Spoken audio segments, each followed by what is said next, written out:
Julio Blas, Julio Cristóbal, Adi Pastor, sí y estamos acá. Presente, presente. Adi, te va a cenar, creo, Adi. Aquí ya llegué a pasar. Ya. Y Luis Bobadilla, ¿quién es? No, no sé quién es Luis Bobadilla. Él estaba en otro aula, creo, se ha confundido.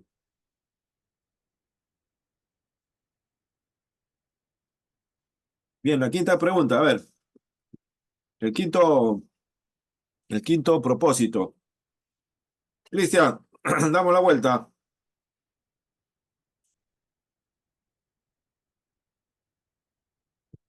Ya, pastor, dice ahí.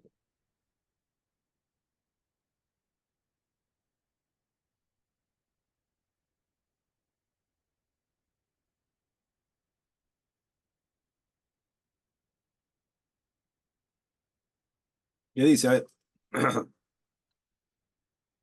Quinto propósito. Pastor, disculpe, solo que acá estoy con Puy. ¿Con quién? Estoy con Puy acá, no me va a escuchar. Ah, ya. Entonces, Adi, nuevamente, a ver, el quinto propósito.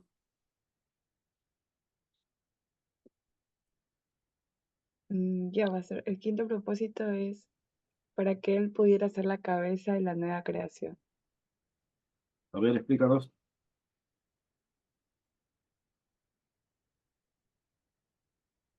Creo que tiene que ver con la glorificación, No, ya que a ver, dime.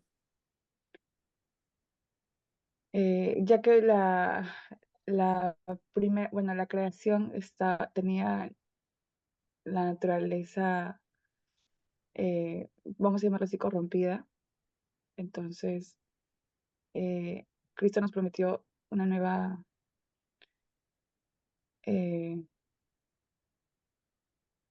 una nueva, ay, no sé cómo decirlo. No, de acuerdo a lo que dice el autor, no te esfuerces mucho en lo que has leído. Ya. Comenta nada más. Ahí en la lectura está.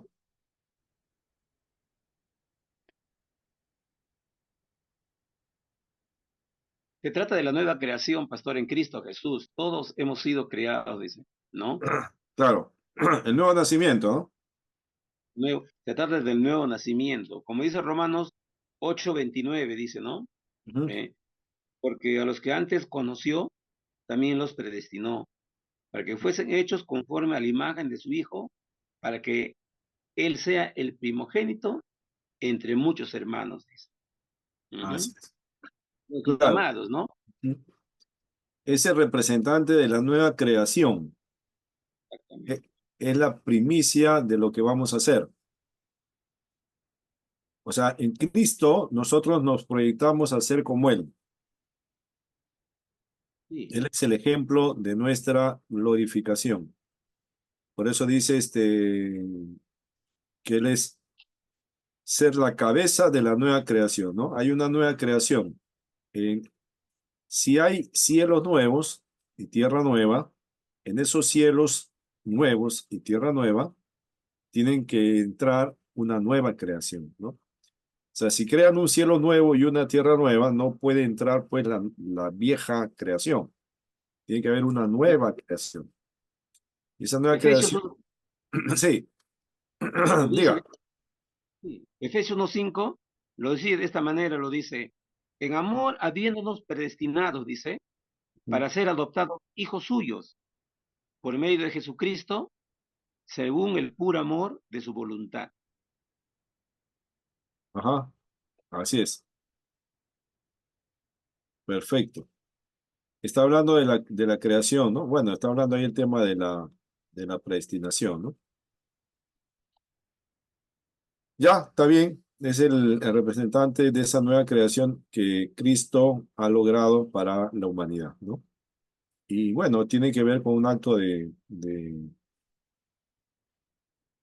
elección, pues, ¿no? esa nueva creación no depende del hombre. Siempre eso hay que enfocar, enfatizar, ¿no? La nueva creación, la redención, la justificación, el llamamiento, la generación, no es voluntad del hombre, no es. La nueva creación es de Dios. Dios es el que crea, no el hombre se crea a sí mismo, pues, ¿no? Dios es el que crea la nueva creación. Y él elige, ¿no?, en su sabio consejo, en su eterno decreto, él elige en su soberanía dar la nueva creación a los hombres que él llama, ¿no? Y en el hombre no hay ninguna posibilidad de poder aceptar o rechazar, ¿no? Solo es de Dios. Ya. A ver, sexto. ¿Quién le toca? Roger. A ver, profesor, básicamente habla de que pudiera sentarse en el trono de David, ¿no? Y bueno, el autor utiliza el hecho de cuando habla en los pasajes bíblicos que se refiere al nacimiento virginal de Jesús. Nos cita tanto Isaías 9, de 6 al 7, y también Lucas del 30 al 33. Que, bueno, lo leo Lucas, ¿no? Que dice, entonces el ángel te dijo, María, no temas, porque has hallado gracias delante de Dios, y ahora concebirás en tu vientre y darás a luz un hijo y llamarás su nombre Jesús. Este será grande y será llamado Hijo del Altísimo, y el Señor Dios le dará el trono de David, su padre, y reinará sobre la casa de Jacob para siempre, y su reino no tendrá fin. Eso es con lo que sustenta, ¿no? El sexto propósito de la encarnación de Jesús, para que pudiera centrarse en el trono de David. Ya. Muy bien. ¿Algo más?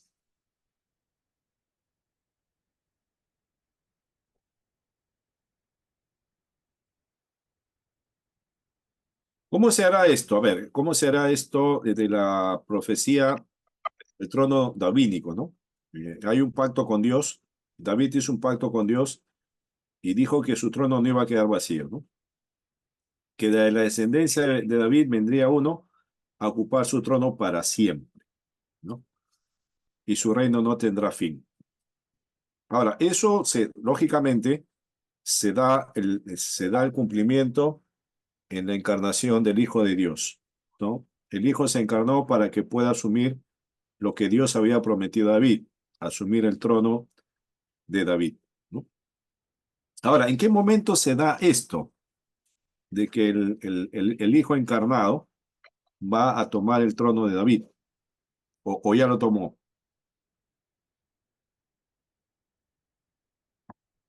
¿Ustedes qué dicen? A ver, en su idea, en su conocimiento, ¿qué dicen?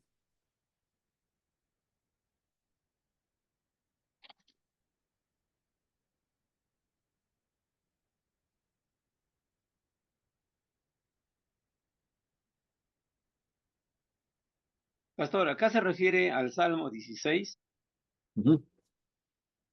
del 8 al 11, ¿ya? ¿Ya?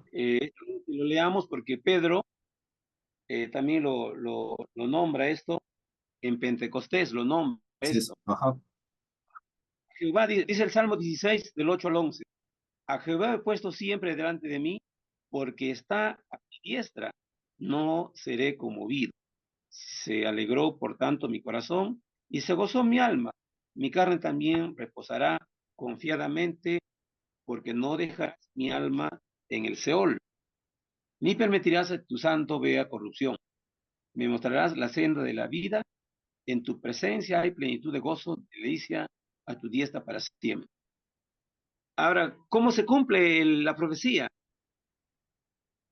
Ajá. ¿Cómo se Hay una profecía en Lucas, el Antiguo Testamento, está clara, ¿no? en Lucas 1, 30 al 33, Ya, también el ángel, claro. Sí lo leyó Roger, sí. ¿ya? La encarnación hace Este mismo, posible que esa profecía se pueda cumplir. La encarnación hace posible eso, porque al encarnarse, el Hijo de Dios está tomando la función también de heredar el trono de David. Ahora, esa toma del trono, ¿sí?, ¿En qué momento se da? ¿No? Ya nació Jesús. Ah, claro, claro. En eh, cuanto a la carne, en cuanto a la carne, levantaría al Cristo, ¿no? así es en cuanto a Ujú. la carne. Ajá. Sí. Entonces ahí se da cumplimiento a la profecía, ¿no? Ahí se cumple la profecía. Ya nació el rey. Exactamente. Ya nació el rey, Y pero Jesús, ¿y cuándo asume el reinado?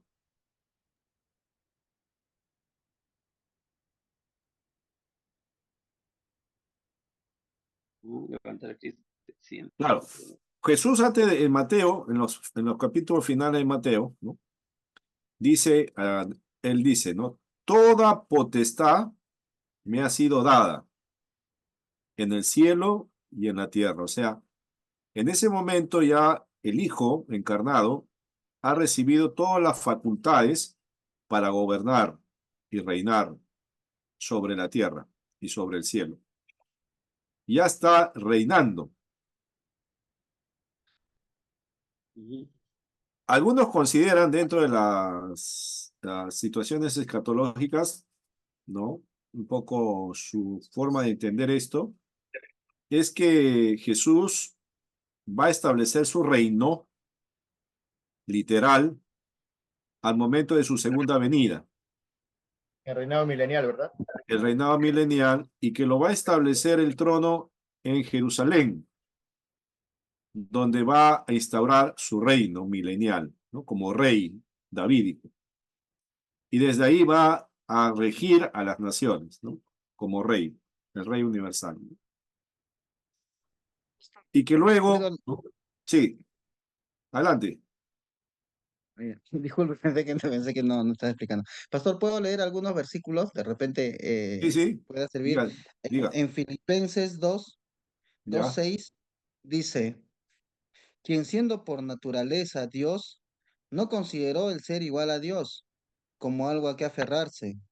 Por el contrario, dice, se rebajó voluntariamente, tomando la naturaleza de siervo y haciéndose semejante a los seres humanos. Y al manifestarse como hombre, se humilló a sí mismo y se hizo obediente hasta la muerte y muerte de cruz. El 9 dice, por eso Dios lo exaltó hasta lo sumo y le otorgó el nombre que está sobre todo nombre. Y está hablando, bueno, en todo caso aquí en tiempo pasado, Pablo ya está contando, ¿no? Ujú, Un suceso, pero en tiempo pasado. así En es, todo caso, ya eso ya se cumplió y entonces. sí. Y le dio un nombre para que en el nombre de él se doble toda rodilla, ¿no? Está hablando de su posición ahora, como hijo encarnado, ¿no? Entonces ya el reino, bueno, estaba mencionando que algunos consideran que el reino literal se va a producir en el milenio, de donde Cristo va a descender en su segunda venida y se va a establecer en Jerusalén, ¿no?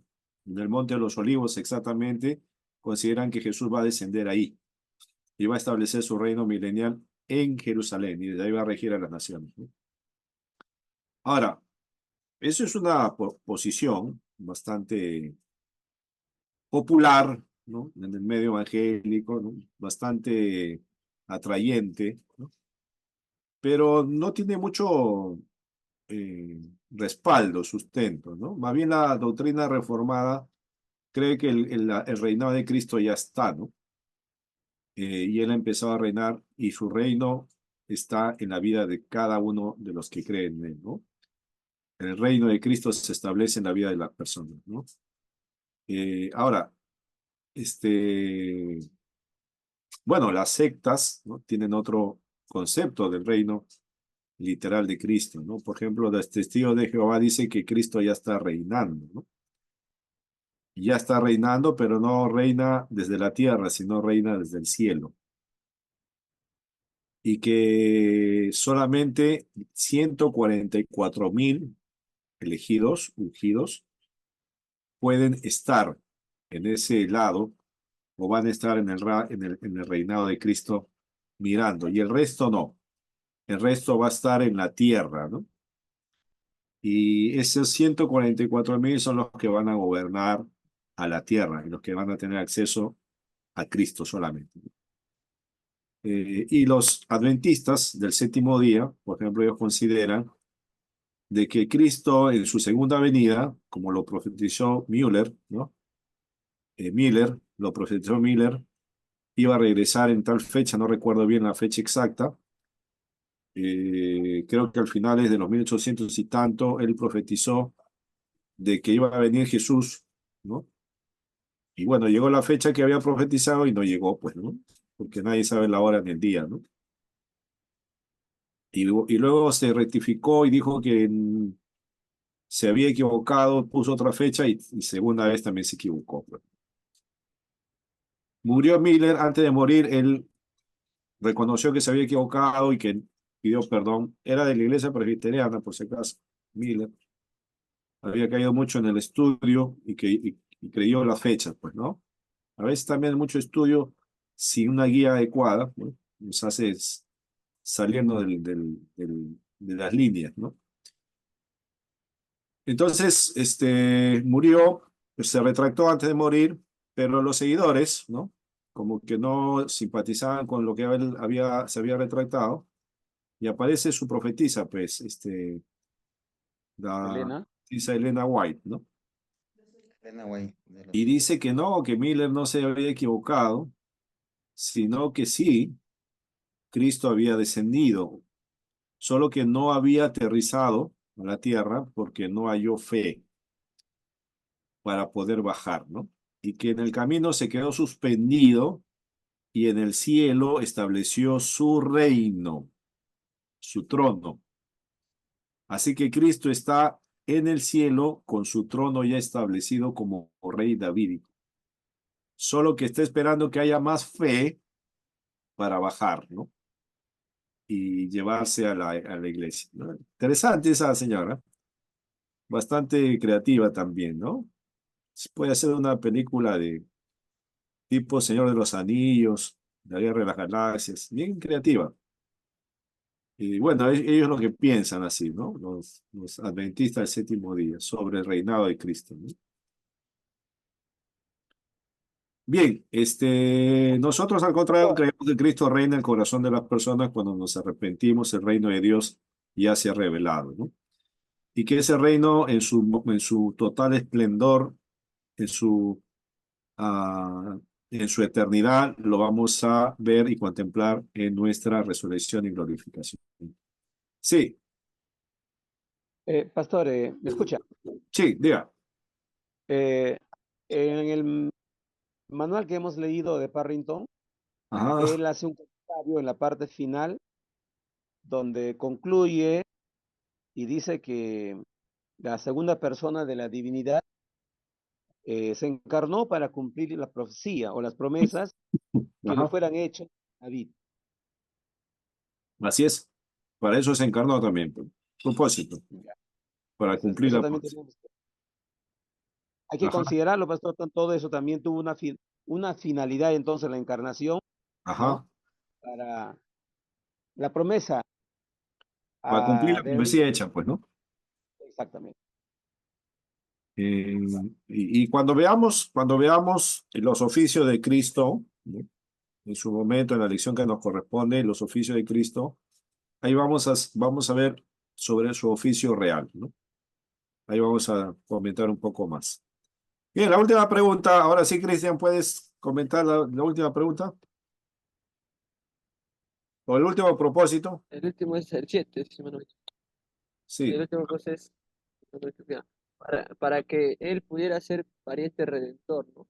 ya, Y a esto se vamos. refiere que, bueno, ahí se refiere según lo que yo estaba justo meditando también, es que no, estudiamos, mejor dicho, cuando aprendemos algo de las divisiones principales de la teología sistemática, se, se puede demostrar que hay muchas como 14, ¿cómo le explico? Como en la Biblia, claro, que explican la muerte de Cristo, ¿no? Que puesto a él nació para morir. Eso mucho lo podemos referenciar a eso, ¿no? Que él nació para morir y que él nació no solo para estar vivo eternamente, ¿no? Sino en lo espiritual nació para llegar a morir. Y también la mayor parte de eso, que estas razones no son aspectos variados, ¿no? Porque según el tema general, como lo dice, trata sobre la cura del pecado, ¿no? En base a eso, porque bien claro en la Biblia dice que Él vino Él vino para morir por nuestros pecados, ¿no? Y esa es una parte que debemos, ¿cómo se puede decir? Debemos reconocer, en otras palabras, ¿no? Como muchos otros casos que nos encontramos frente a una doctrina, como que trasciende, si no me equivoco, trasciende, claro, al el entendimiento humano. Nosotros, ¿cómo decir? ¿Cómo uno puede vivir, como dice, yo vivo en Cristo y a la final no tiene esa costumbre o esa anécdota, cómo saber vivir en Cristo, ¿no? Y por otro lado, las verdades que involucran este tema es que en base al Antiguo Testamento, ¿sí? En base al Antiguo Testamento es la prioridad de que, sí, de la propia mente que pueden dominar los símbolos, unos símbolos redentores. ¿En qué me voy? Que según el Antiguo Testamento hay las líneas generales de enseñanza al respecto, con un tema de redención, según Levítico. Acá también justo en Levítico, que me estoy guiando un poco, en Levítico 25 me dice también que, a ver, cuando tu hermano empobreciere y vendiere algo de su posesión, entonces su pariente más próximo vendrá y rescatará lo que su hermano hubiere vendido. O sea, es una herencia, ¿no? Se puede hablar, decir, ¿no? Habla de frente a una herencia, ¿no? Y podemos rescatar que Jesús, como ejemplo, es un redentor, según envasado a todo lo que estaba mencionando, ¿no? Y ante base es un símbolo de la revelación, esta revelación, redención, perdón, un símbolo de redención que podemos entender que es un cumplimiento para realizar, que fue realizado por Cristo en la cruz, por nosotros, ¿no? Y es una realidad muy compleja para entenderlo y poder seguir siendo nosotros mismos un alineamiento, o para nosotros de elementarnos, alinearnos, perdón, para hallar el símbolo por qué Jesús muere por nosotros. Es Mm. una breve introducción que quise decir. Ya, muy bien, perfecto. Tiene que ver con lo que es su relación con la humanidad, pues, ¿no? Tiene que ser Exacto. una encarnación humana para que sea uno de nosotros, pues, ¿no? O sea, en un sentido humano, ¿no? Es nuestro pariente, ¿no? Es alguien afín a nosotros, ¿no? Y que está cumpliendo las demandas de Dios para la salvación, ¿no? Bien, está bien, Cristian. Bueno, 7 razones o 7 propósitos de la encarnación del Hijo de Dios, ¿no?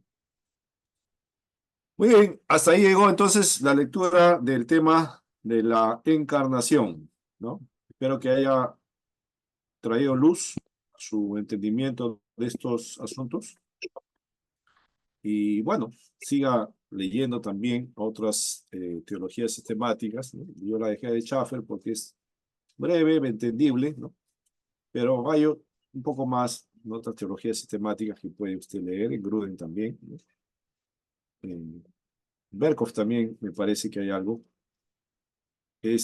Vamos ahora a la otra lectura que también quedó y es muy importante, es sobre la unión hipostática que se da, que el autor Schaffer también lo trabaja, ¿no?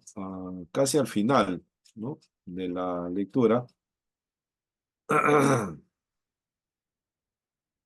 Y vamos a ver qué dice ya Schaffer sobre la unión hipostática. A ver, primero habría que preguntar si han leído, ¿no? Si han leído esta lectura de la unión hipostática, que estaba casi al final, ¿no? Era la última parte de la cristología de Schaffer. Después de la kenosis, venía el tema de la unión hipostática, ¿no? A ver, ¿leyeron? Cristian, ¿leíste? Javier, Mira, nomás lo vi, pastor. Sí, Roger, lo observé, pero no lo vi. ¿no leyó? Ya.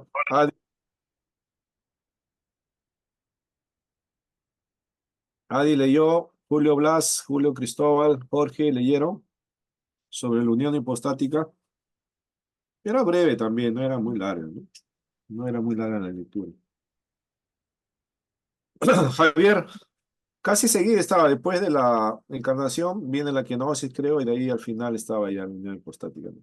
No, no, pastor, no le he revisado, pero Ya. sí puedo comentar, porque lo dice Filipenses capítulo 2, ¿no? Bueno, la unión hipostática tiene que ver con el término que se usa, ¿no? Para tratar de explicar, ¿no?, cómo se da la presencia de lo humano y lo divino dentro de la persona, ¿no?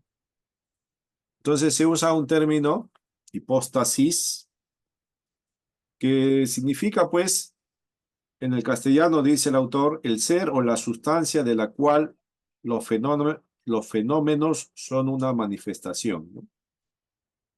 Entonces, usando esta palabra hipóstasis, que nos ayuda a poder explicar que hay una unión de carácter hipostática o hipostático en una unión de naturalezas que en sí mismas no son independientes y distintas. Este término es usado únicamente en la teología, ¿no? Y solo es aplicable a Cristo, nadie más, ¿no? Entonces, de ahí es que se empieza a elaborar esta enseñanza, ¿no? Es teológica, propiamente teológica, un término teológico. Lógicamente no, si alguien le cuestiona y le dice, bueno, eso no está en la Biblia, ¿no? A ver, enséñame un pasaje donde diga que Cristo está unido hipostáticamente, ¿no? Esos argumentos a veces que usan pues algunas personas. A ver, enséñame un verso en la Biblia que diga que eso es así, ¿no? No se olvidan, puede que el estudio de la Biblia, ¿no?, es un estudio técnico que tiene sus propios términos para entender lo que se puede encontrar ahí, ¿no? O sea, un teólogo, pues, responsable, sabe que hay términos que se emplean para poder aclarar una verdad que hay en la Biblia, pues, ¿no? Como la Trinidad también, pues, ¿no? Enséñame un verbo donde dice que la Trinidad, ¿no? Algunos son literalistas, ¿no? Quieren un versículo para cada cosa, ¿no? Y van a llegar a una desilusión porque no la van a encontrar todo, o algún verso para todo, no van a encontrar, pues. Bueno, pero en la teología se usa ese término hipóstasis, ¿no? Para acuñar, ¿no?, o para explicar cómo se da las naturalezas en Cristo. Y el único que es, la única persona que se le aplica ese término es a las personas en Cristo, no hay otra, ¿no? A las naturalezas en Cristo, no hay otro, no hay otra persona que pueda tener esta descripción, ¿no? Sí, No hay otro ejemplo, ¿ah? Por si acaso. pastor, perdón, Sí.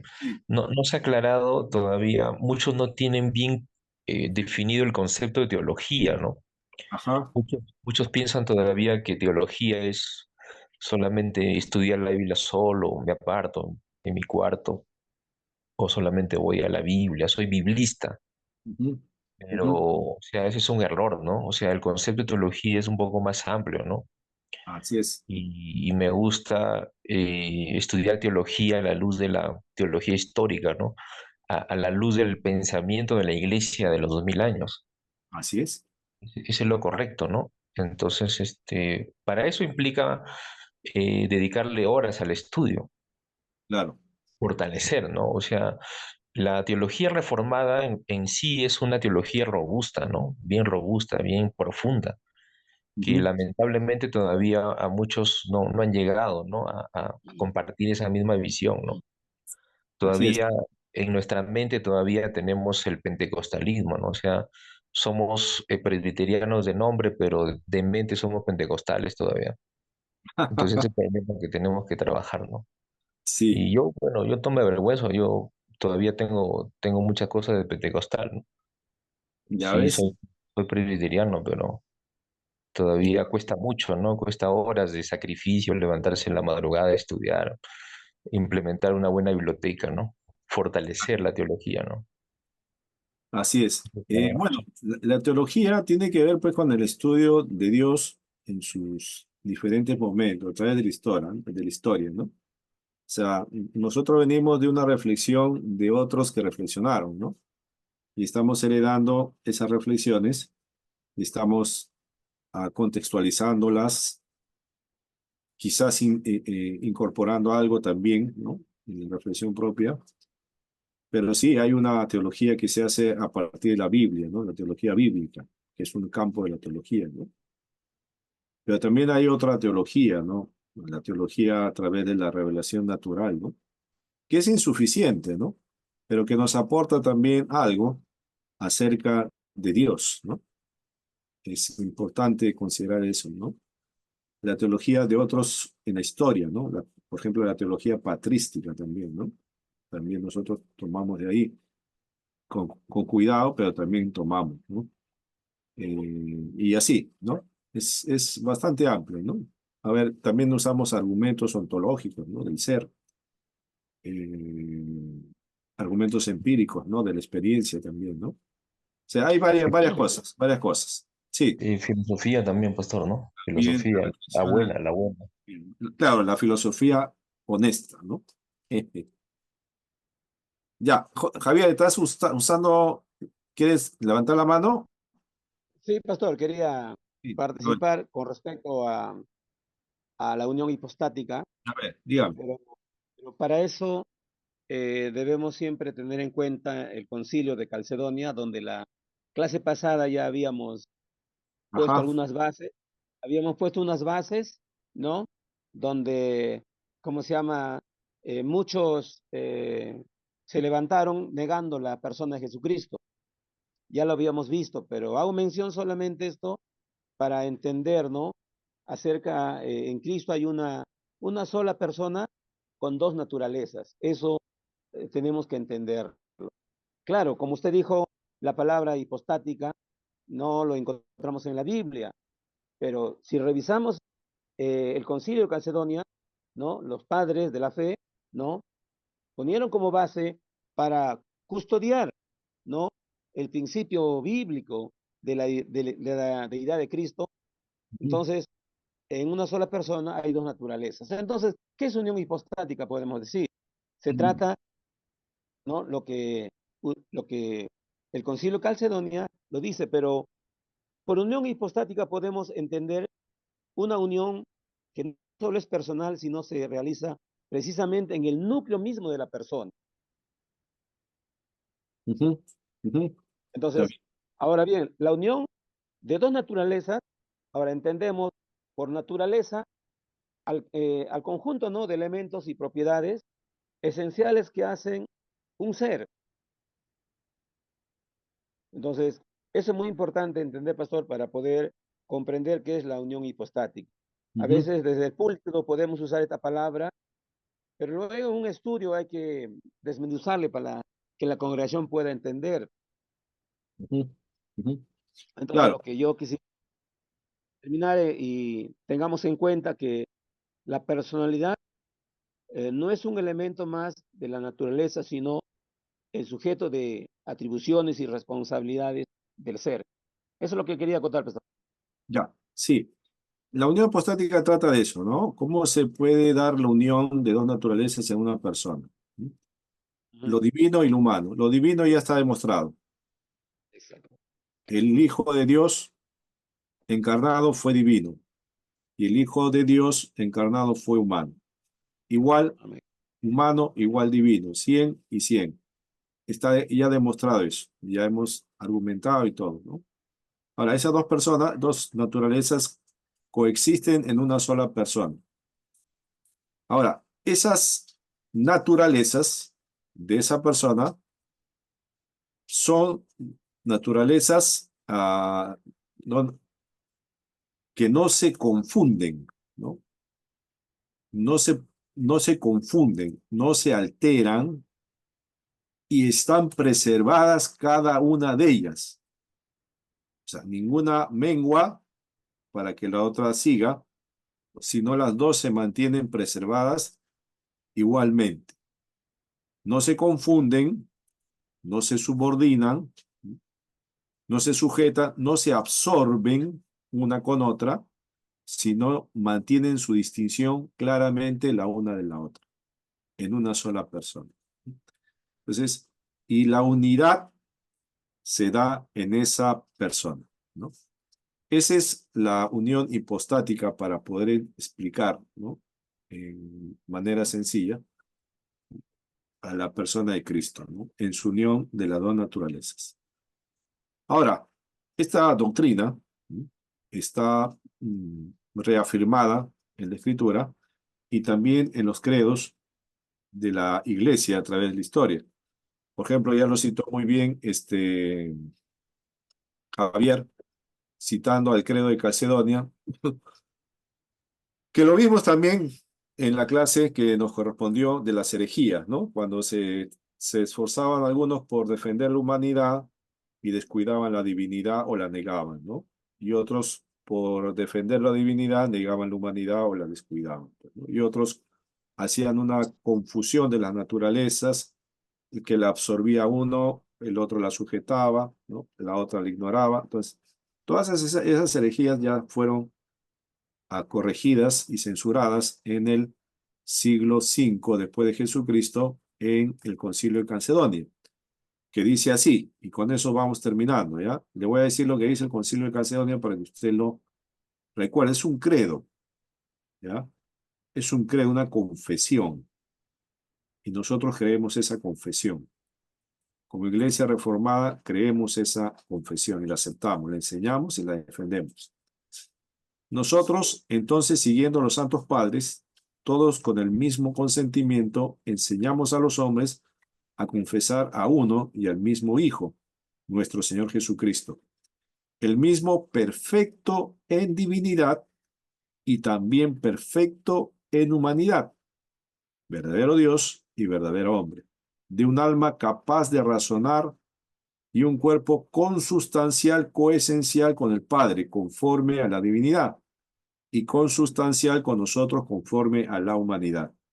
En todas las cosas como nosotros, pero sin pecado, engendrado por el Padre antes de todas las edades en lo que toca a su divinidad, y en estos últimos días a favor nuestro y de nuestra salvación, nacido de la Virgen María, Madre de Dios. En lo tocante al humano, uno y el mismo Cristo, Hijo, Señor unigénito, que debe ser reconocido en sus dos naturalezas, inconfundible, inmutable, indivisible e inseparable. La distinción de las naturalezas no es quitada de ningún modo por la unión, sino que más bien la propiedad de cada naturaleza se preserva y concurren en una persona y una sustancia, no separadas ni divididas en dos personas, sino unidas en uno y el mismo Hijo, el unigénito, el Dios, el Logos, el Señor Jesucristo, como lo han declarado los profetas desde el principio con respecto a él, y el mismo Señor Jesucristo nos lo enseñó, y el credo de los santos padres nos los ha entregado. Esa fue la confesión de Calcedonia, ¿no? Es una confesión que nosotros la mantenemos hasta hoy, ¿no? Y no la cambiaremos tampoco, pues, ¿no? Y tomando la confesión de Calcedonia, la confesión de Westminster, que usted conoce ya, la confesión de Westminster es de donde se establece toda la doctrina reformada, nace la doctrina reformada, y que la tenemos también como confesión. Ellos escriben así en relación al credo del Calcedonio, ¿no? Y en relación a la figura del Hijo de Dios. Dice, el Hijo de Dios, la segunda persona de la Trinidad, que es el mismo Dios eterno de una misma sustancia, igual con el Padre, tomó sobre sí la naturaleza del hombre cuando vino el cumplimiento del tiempo, con todas sus propiedades esenciales y comunes. Sin embargo, él fue sin pecado, fue concebido por el poder del Espíritu Santo en el vientre de la Virgen María, de la sustancia de ella. Así que dos naturalezas completas, perfectas y distintas, la divina y la humana, se unieron inseparablemente en una persona, sin conversión, ni composición, ni confusión. Esa persona es verdadero Dios y verdadero hombre. Sin embargo, es un Cristo, el único mediador entre Dios y el hombre. Confesión de fe de Westminster, tomando el credo de Calcedonia. Parte del Hijo de Dios, ¿no? En la parte de la confesión de Westminster, cuando usted va sobre el Hijo de Dios, está esta declaración, Muy bien, esa es la unión hipostática. Termine de leerla. Si no la ha leído, empiece a leerla para que complemente un poco más, profundice un poco más.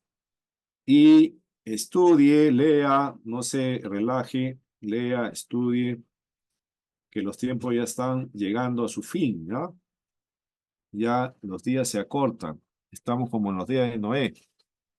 Así que Los días estamos, son malos. así es, hay que aprovechar el tiempo, ¿no? Porque los días son malos. Ya, deje de ver TikTok y póngase a leer un poco más su lectura, ¿sabes? Para la próxima semana, vamos. ¿Sabe, pastor? ¿Sabe qué me ha pasado? ¿Y qué pasó? ¿Qué pasó?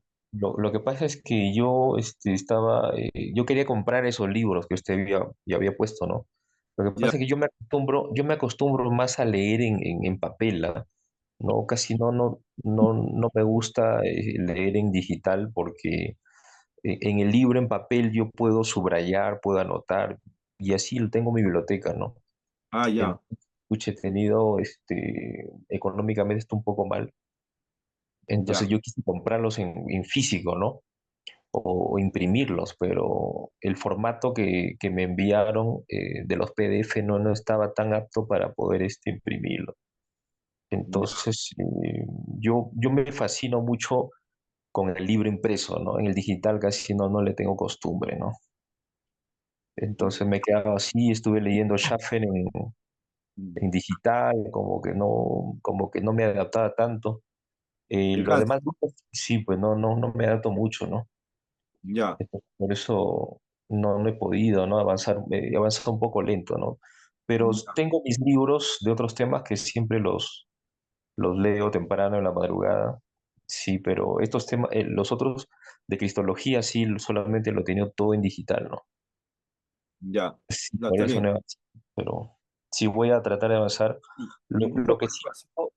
tengo la teología sistemática de, de Berkhoff, sí, Berkhoff, sí la tengo, ¿no? La Ya. tengo impresa.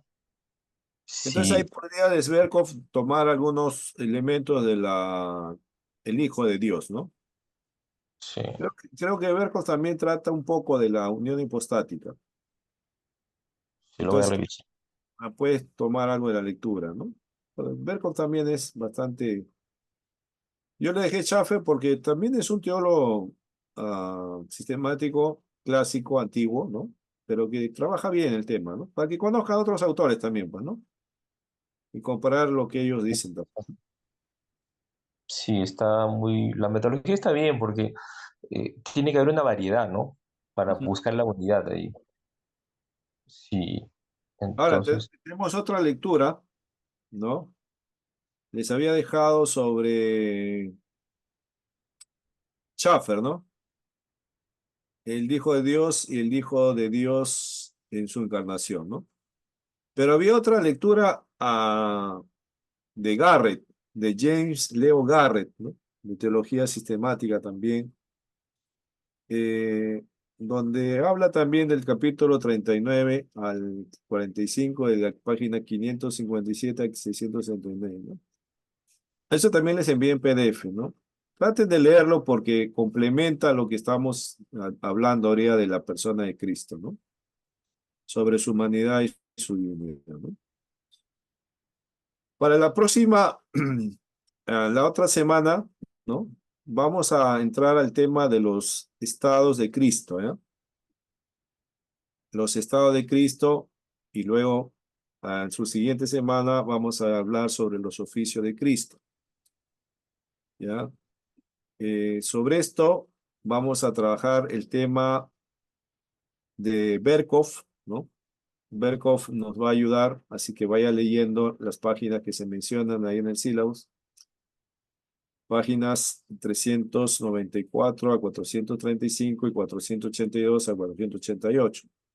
Los estados de Cristo y los oficios de Cristo, ¿no? Vamos a trabajar un poco ese tema, vayan avanzando un poco más sobre sus lecturas, tienen una semana. Muy bien, si no hay alguna otra pregunta, dejamos Pastor, tengo ahí. una pregunta. Sí, Pastor, tengo una pregunta. a ver, Eh, Estaba revisando el libro de la cueva ya, y la Cueva termina su comentario y recuerda de que el verbo no tomó una persona, sino la naturaleza humana, dice. Ajá, así es. Eso es muy importante para entender, para poder decir, ¿no? Que Cristo no es en personal, sino podemos decir que Él tomó la naturaleza, no una persona, ¿no? Sino la naturaleza humana. Claro, porque si hubiera tomado una persona, entonces estaríamos cayendo en la herejía que ya se fue condenada, ¿no? Que el Para que Cristo, el Hijo de Dios, toma a alguien, lo usa, pero ya cuando termina, lo deja, lo desecha y se va él y deja a la persona, ¿no? Entonces, no es una persona la que toma, pues, ¿no?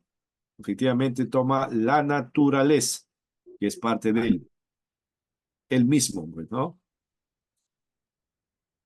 Bien, gracias Javier por eso. Bien, dejo ahí que pueda descansar, ¿ya? Dedique un tiempo más a las lecturas que faltan, ¿no? El backup sí lo tiene, así que no hay problema, puede leer en eso.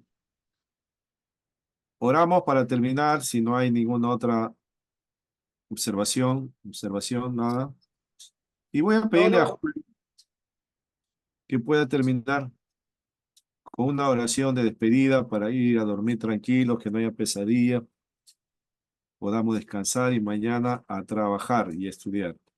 Bien, Julio, por favor, Cristóbal. Amén. Adelante. Bueno, hermano, sí. Sí, oramos y ya descansar. Ajá. Amado Dios, gracias te damos por habernos permitido de esta manera también culminar, Señor, un día más de este curso, de esta clase, Señor, que estamos llevando en el seminario. Te damos gracias, Señor, por la actitud y por el esfuerzo de tu siervo, Señor, el pastor Luis, Dios mío, quien se está encargando de poder enseñarnos. Y hay tantas cosas, Señor, que podemos aprender. Es más profundo, Señor, tus conocimientos y, pero por lo menos, Señor, queremos que en nuestra capacidad tú puedas abrirnos el entendimiento y podamos, Dios mío, puedas poner el interés en nosotros para poder captar, Señor, todo, con lo correspondiente, Señor, a tus enseñanzas, a la verdad, Dios mío, Señor, de tu palabra.